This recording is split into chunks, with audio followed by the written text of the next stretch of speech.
partir do momento que eu faço esse planejamento, como a gente já viu aí na introdução ao PLDC, a próxima etapa é organizar. E o que é organizar? Organizar é identificar que recursos eu vou precisar ter para que aquele planejamento aconteça. Eu sei que meus objetivos são esses. Eu sei que eu quero fazer esse produto ou quero prestar esse serviço nessas características para esse tipo de consumidor. Ok, que recursos eu vou precisar ter para que esses objetivos previstos no planejamento aconteçam?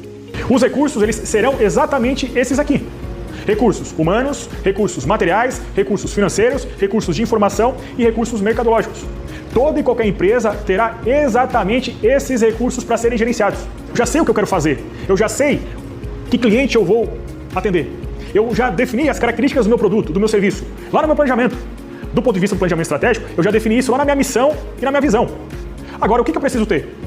E esses recursos, eles acabam sendo o que nós chamamos de macroprocessos de toda e qualquer empresa. Então são os processos principais que toda e qualquer empresa terá que desenvolver para que aquele planejamento aconteça. Que, por consequência, serão as 5 áreas chamadas áreas funcionais de uma empresa. Ou 5 departamentos principais, ou 5 setores principais de toda e qualquer empresa. Ah, mas eu sou um microempreendedor, eu não tenho como ter todos esses departamentos. Eu sei disso.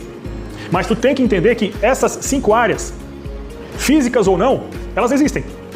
Elas precisam ser conduzidas por alguém. Se vai ser uma mesma pessoa que vai conduzir essas 5 áreas funcionais, se vai ser um mesmo setor, se vai ser 2 setores, se vai ser 3 setores, isso vai depender, obviamente, do tamanho das condições de cada organização. Mas essas 5 áreas funcionais, ou seja, esses 5 macroprocessos, eles precisam ser gerenciados. O empresário precisa ter essa noção, o empreendedor precisa ter essa noção, ele precisa ter essa perspectiva. Porque ela que vai dar depois a perspectiva sistêmica, né? Que eu preciso não só gerenciar esses 5 processos principais, esses 5 macroprocessos principais, mas gerenciá-los de maneira sistêmica. Todos são importantes. Todos precisam ser olhados de maneira adequada, para que ao final eu consiga de fato entregar aquele produto que eu planejei. Então, esses 5 recursos, eles se resumem a essas áreas funcionais, que por consequência serão os principais departamentos e setores de uma empresa. Então, planejo.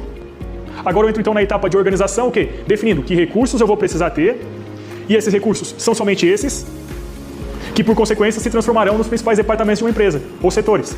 Se vão ser executados por uma, por 2, por 3, não importa, mas eles são os macroprocessos que precisam ser desenvolvidos. E se o gestor tiver essa noção, fica muito mais claro para gerenciar, não fica? Se ele tem essa noção básica. Pô, eu enquanto gestor já sei que a minha empresa, a partir do planejamento, vai precisar organizar determinados recursos. E eu sei que os recursos são esses. Então eu sei que eu tenho que gerenciar, eu sei que eu tenho que entender muito bem de finanças, eu sei que eu tenho que gerenciar e entender muito bem de mercado, eu sei que eu tenho que gerenciar e entender muito bem de pessoas, eu sei que eu tenho que gerenciar e entender muito bem de tecnologia, e eu sei que eu tenho que entender e gerenciar muito bem a minha operação. Então ele já consegue ter uma visão muito mais clara do que ele precisa fazer.